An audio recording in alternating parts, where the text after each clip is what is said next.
নমস্কার বন্ধুরা, আজকের আনন্দবাজার পত্রিকার একটি গুরুত্বপূর্ণ খবরের আপডেট আপনাদের সাথে শেয়ার করছি। দেখুন, পার্শ্ব শিক্ষকদের নিয়ে নয়া ভাবনা চর্চায় চাকরিহারারা। এখানে যে খবরের মূল বিষয়বস্তু সেটা হলো সরকারি সূত্রে খবর, রাজ্যের শিক্ষা দপ্তর থেকে ফাইল পাঠানো হয়েছে অর্থ দপ্তরের কাছে। বিকাশ ভবনের তরফে প্রস্তাব দেওয়া হয়েছে পার্শ্ব শিক্ষকদের বেতন বাড়ানোর জন্য।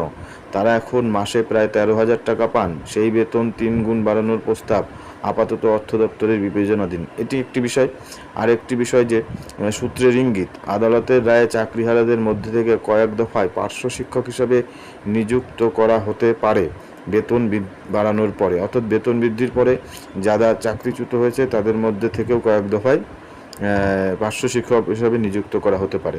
এটি আর চাকরিহারা স্কুল শিক্ষকদের বেতনের ক্ষেত্রে পূর্ণ সমতা হয়তো থাকবে না, তবে রাজ্যে বিধানসভা নির্বাচনের আগে এমন গুরুতর সমস্যায় চাকরিচ্যুতদের বড় অংশের পুনর্বাসনের ব্যবস্থা হতে পারে। তবে পদক্ষেপের চূড়ান্ত করার আগে সুপ্রিম কোর্টের রায়ের ব্যাখ্যা চেয়ে দায়ের হওয়া আবেদনের পরিণতি রাজ্য সরকার দেখে নিতে চাইবে বলেই সরকারি সূত্রে ইঙ্গিত।